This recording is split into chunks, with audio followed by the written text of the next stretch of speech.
Okay, so hi everyone. We are coming to you live on Facebook from our various homes. I am with Don Demers from Buxton Hollow Farms. Farm. I always want to say farms, and he always says that he's in the business of playing with dirt, which is a pretty cool thing. So I asked him to join us tonight because we have been sort of doing this series now on wellness issues and not just sort of what you're putting on your skin and in your hair, but also just overall wellness. And one of the things that I noticed coming from a lot of my friends during this whole coronavirus situation is that a lot of people, I think, got really nervous when we went through that whole craziness at the beginning with toilet paper shortages and not being able to find any food sort of non-perishable food on the shelves, and there were shortages of weird things depending on what we could get and what we couldn't get. And so I saw a lot of my friends really starting to return to, or not necessarily return to, but sometimes for the first time getting involved with gardening, and also sort of canning and preserving and baking bread and sort of all of those things. So I thought it would be really cool to have Don on to talk to us a little bit, because he fits in so perfectly with our mission, because he takes care of people, not just people's gardens, but also lawns, but does it completely naturally. So Don, tell us a little bit about Buxton Hollow Farm and what your mission is and what you guys do over there and how that all works. And then maybe if you have some tips for us for the fall and also sort of getting ready for next season for those people who are very new to this. Absolutely. We've worked with a lot of people, like you just mentioned, that are absolutely new to this. We saw people starting gardens, as you mentioned, for the first time, and it really harkened back to the Victory Gardens of World War II. And that's how people were thinking and trying to fit gardens into any little space they had. So it was wonderful working with all those new gardeners. But Buxton Hollow Farm Natural Products, our mission is to wean people off of synthetic fertilizers and get them to move back to the minerals and the organic amendments that our forefathers used.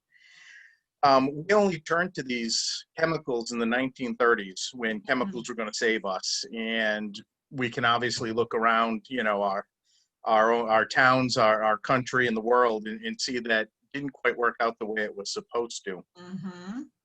So what we do is we get called in by people who want to change what they're using. They want to get away from those 4-step programs or having a company come in and every week and douse their lawn with chemicals and being told you can't walk on it now, for a few days and keep your pets off.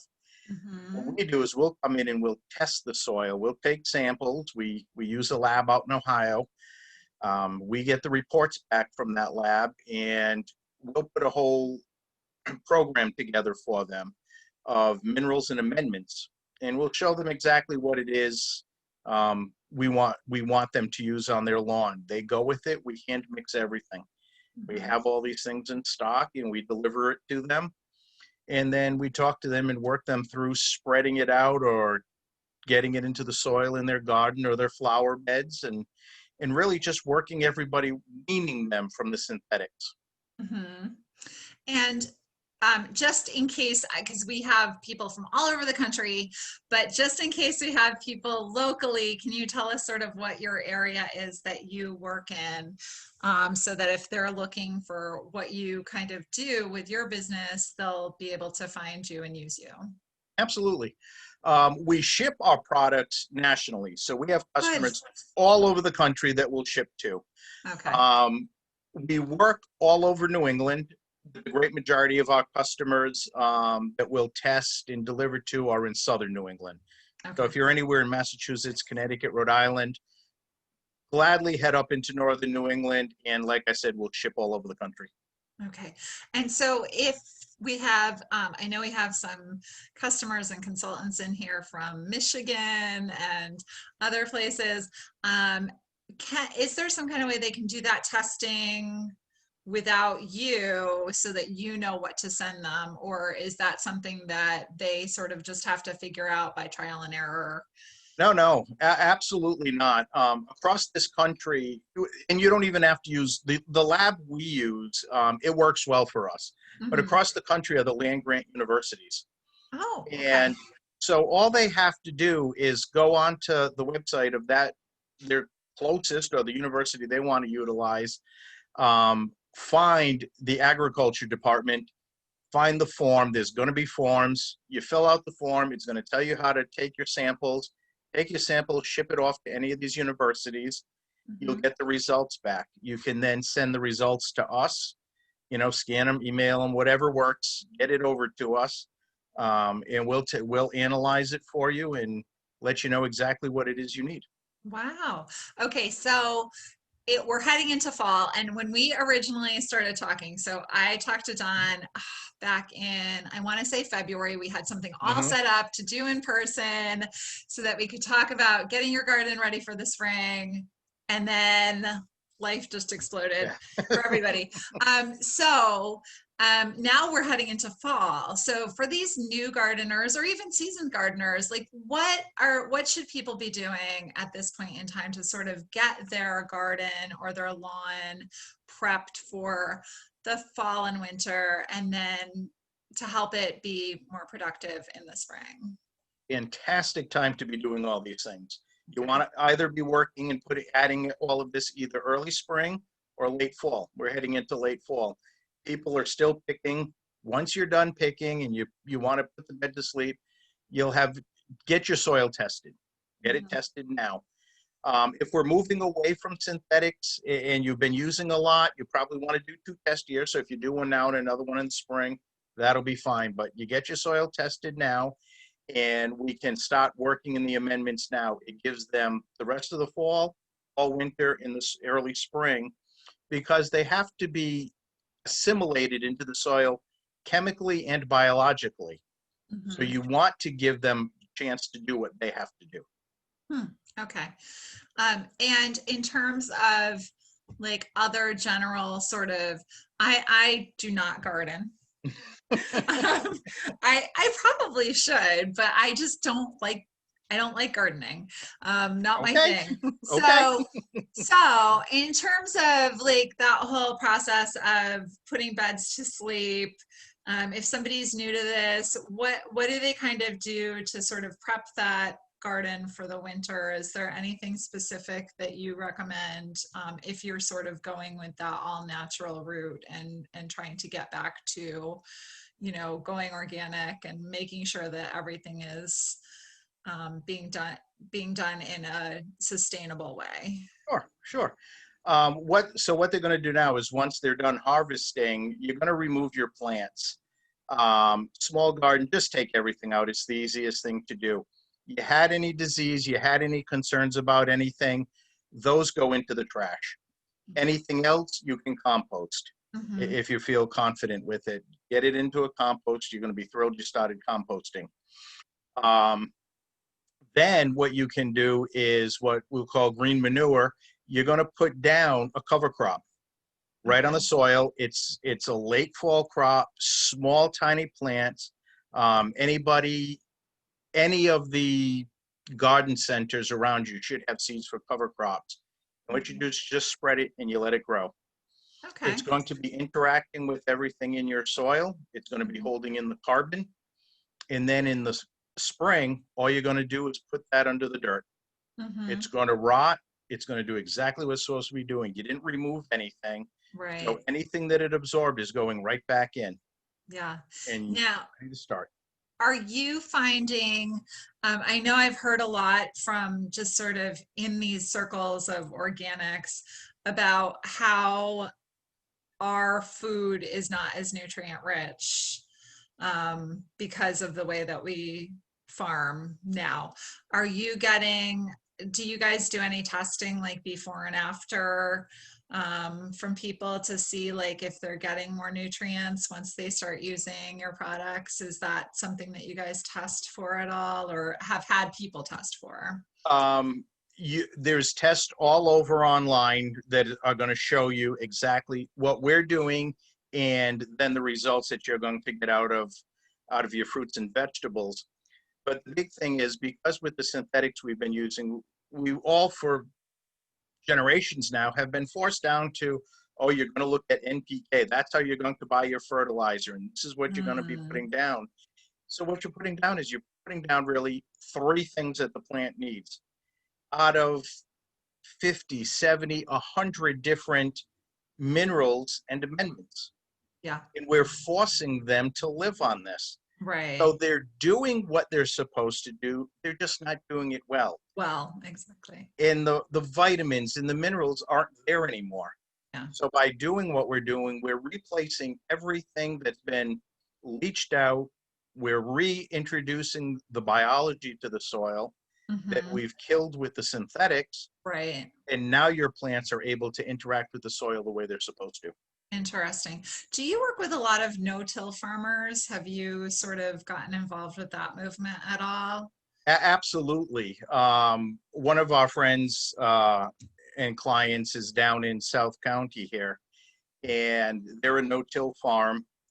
And where I was mentioning, pulling the plants, you have a small garden, pull the plants. A no-till farmer would just cut at the bottom. Right. You're not pulling the roots out. You don't want to remove the roots because of the mycorrhizal fungi that are growing there with them. And you Hmm. want all that to stay. If that's the route you're going in your garden, then you're just taking your plants down to ground level. You're Interesting. removing that. Hmm. Um, I have a question from somebody who's watching. Corinne asked if you have a way to help with grubs. Those little buggers did a number on their garden this year. Absolutely do. What you're going to want to do is go to your local garden center and you're going to purchase a product called Milky Spore.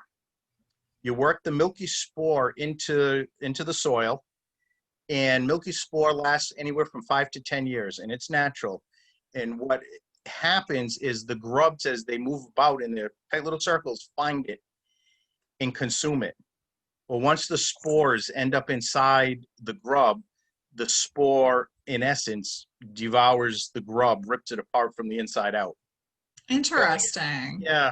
So you don't want to be a grub with Milky No, Spore no. around.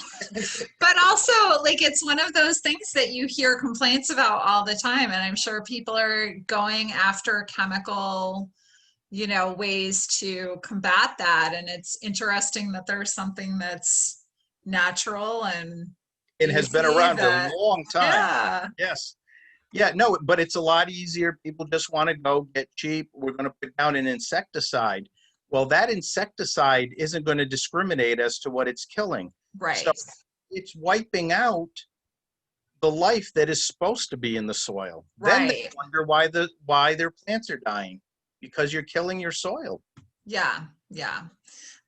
What other common sort of things that we tend to go, oh, let's get a chemical and throw that down to solve that problem? Do you hear from customers that they come to you with, like what are some of the common things that you hear about that you guys work on regularly? I mean, even something as basic as a lawn, and people just, we have a fascination with lawns in this country. Yeah, Nature abhors a vacuum, as we all know, and that's what a lawn is. Because nowhere else in nature are you going to see something um, so monocrop, right. as a lawn. We're forcing it to do something it doesn't want to do and really shouldn't be doing. Right. So we're dumping chemicals upon chemicals upon chemicals to kill everything that wants to grow there, to kill anything that may slightly harm it, and to take care of all those bare spots or brown spots or anything else that comes along. Mm-hmm. And so it's just a matter of being able to take a look at it, test it, and say, okay, here's what we can do to reintroduce. Here are some basics. And what they often find out is it's cheaper or no more expensive than going to purchase all of this stuff at your big box store or bringing a company in to take care of it. Yeah. Yeah. I will tell you the bane of my husband's existence, because we do not use any chemicals on our lawn, because I would not allow that in our house. But also I'm also not a big lawn person. Like, I'm sort of like, oh, let it all grow in, whatever. And he likes the big area. He doesn't really care about the grass. The bane of his existence is, as you probably know, because Don and I are friendly, we're in a networking group, we see each other every week, or did before COVID. Now we Zoom occasionally. But the bane of my husband's existence is that we have two very large dogs. And when we had female dogs, they were trained to go in one spot, but the boys want to mark everything. Can you guys do anything for that, or no? That's real tough. It really is. I figured. Because of the ureas and the salts, makes it real hard. And all we can do is try to balance things out a little bit, but it's tough. Figured I'd ask while I had you on here. I'm going to see if anybody else has any questions for you while we have you. So we do that. So in the fall, we test the soil, and we have you come and test the soil, because you guys do that all for your clients. Then we would go and get a ground cover, like something that covers the garden, that then just gets worked back into the soil in the spring. Absolutely. What happens in the spring? Do you guys come and retest at that point? We certainly can. And a lot of people have us do that the fall and then early spring. And we're going to see how everything has started working in, and what else we have to do. And a lot of it's weather dependent. We have a warm but wet winter, and rains and rains and rains. You're going to end up with a leaching, but you're going to also see that a lot of your minerals and amendments are going to be forced down.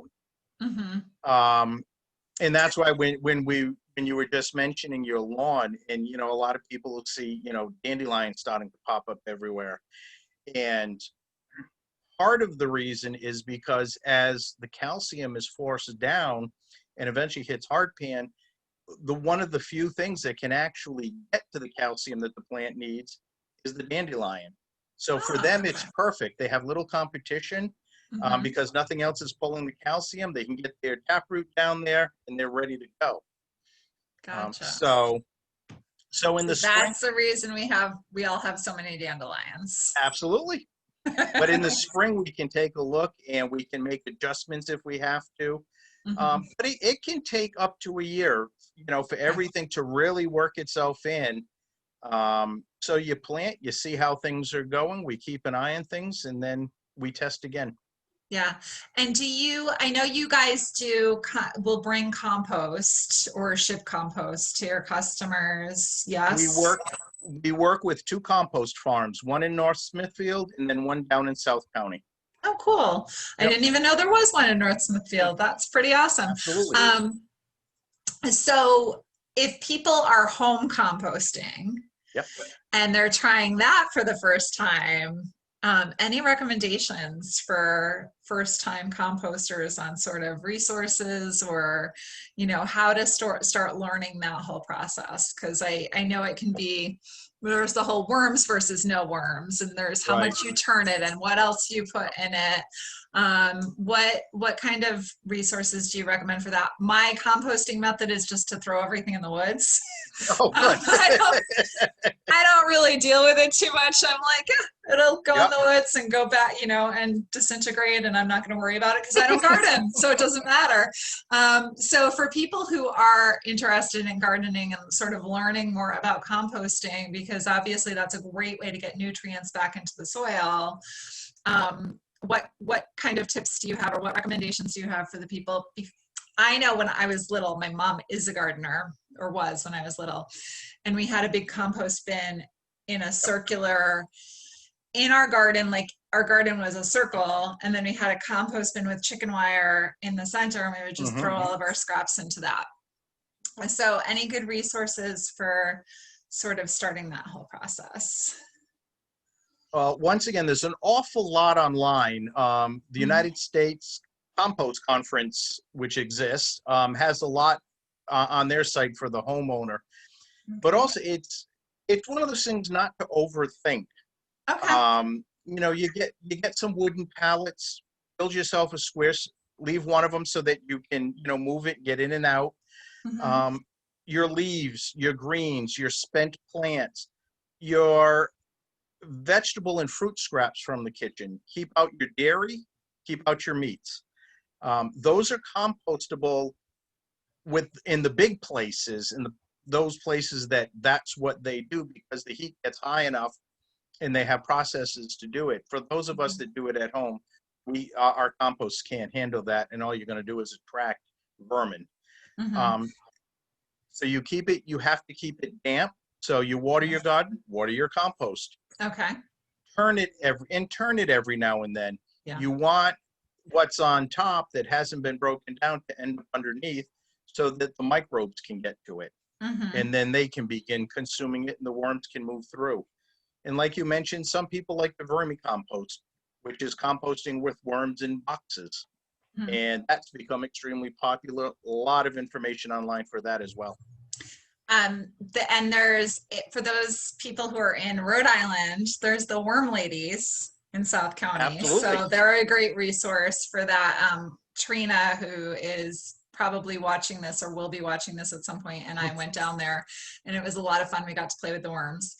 Um, and so, what about another big trend sort of in the whole sustainable gardening community that I've heard about? And I was actually talking to some friends when we were in California about this, and they said that it was sort of against guidelines there, or you were only allowed to do a certain amount, is rainwater catch basins and to water with. What's your thought on that, and sort of what you've heard about that and starting that if you're interested? And are there, I don't know that there are rules here on how much you're allowed to collect like there are in California where they're more drought ridden. Exactly. Actually, there's a lot of places in this country that have either restricted or stopped the collection of rainwater. You have to allow it to hit the ground in an attempt to get it in. That hasn't happened here yet. So it's actually a wonderful resource for the gardener. If you're able to set up a rain barrel, get a 55 gallon rain barrel set up somewhere where you're planting. Mm-hmm. And for the most part, the force from the water in the barrel is enough to move it so that you can, do a slow water on your various vegetation. Mm-hmm. It's also a great resource, that water, for if you're making compost teas. It keeps the chemicals from the tap water out of the compost teas, which some of the microbes will have a problem with, and now you're just Right. using the rainwater. Interesting. Okay. I hadn't even thought about that. So that's a great tip. I am checking to see if anybody else has questions. And one of the consultants on our team actually tagged pretty much every person she knows. So I'm trying to which is great. I'm really excited about that. But I also want to make sure I'm not missing any questions while Absolutely. while I have you. And so for those of us who are not gardeners and are sort of looking for, I try to buy all organic fruits and vegetables or as much as possible.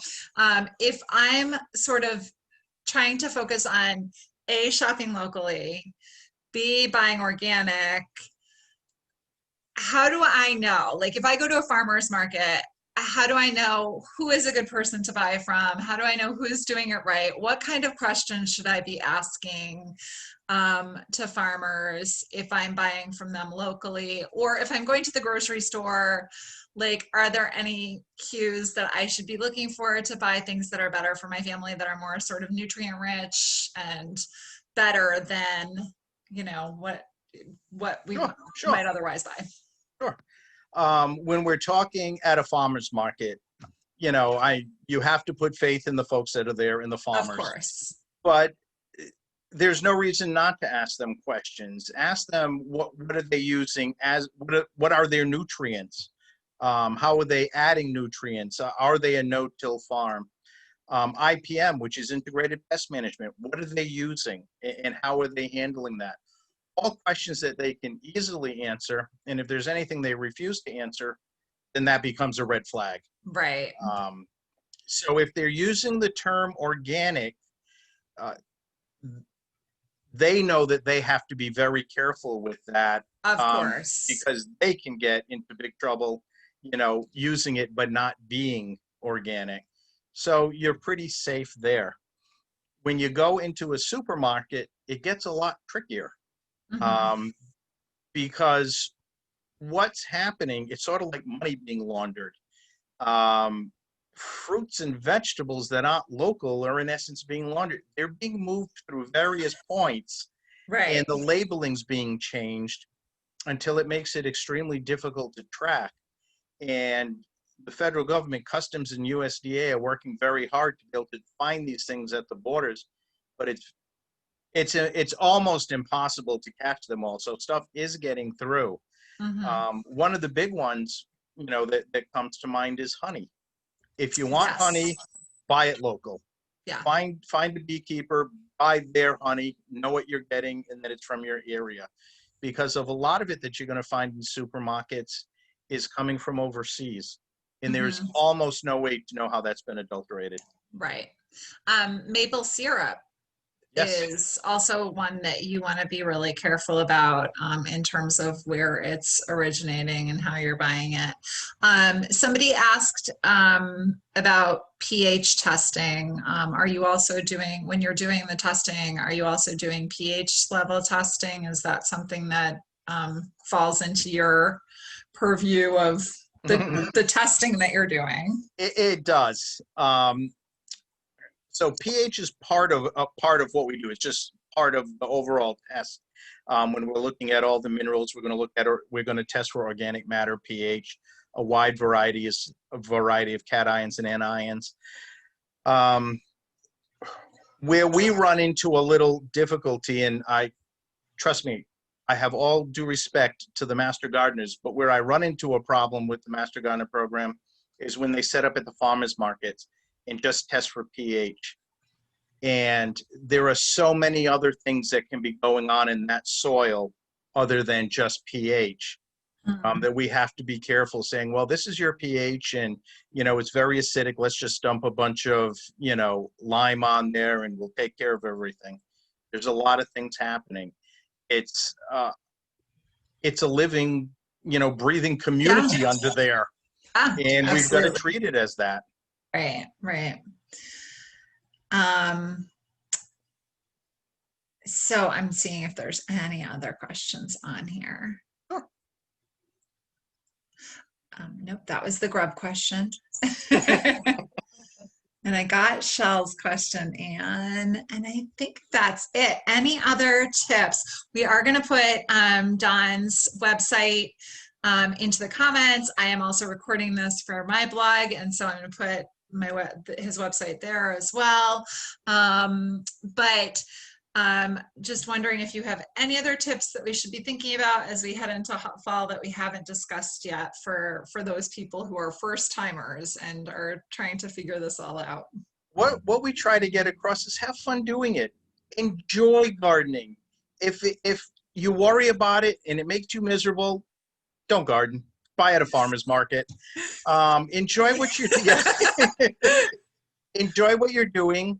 Try things, test, experiment, and change what doesn't work. Yeah, great.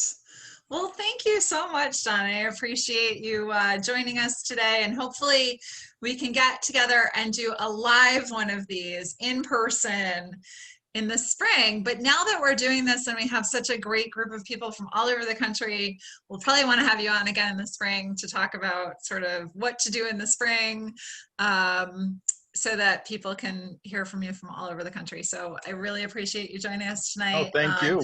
And Don is in the Welcome Wellness group now. So if any of you have any questions, pop it in there and tag him, Yes. and Yep. I'm sure he will get back to you. Thanks so Absolutely. much. Have a Thank you, great Beth. night, everybody. Bye. Bye-bye.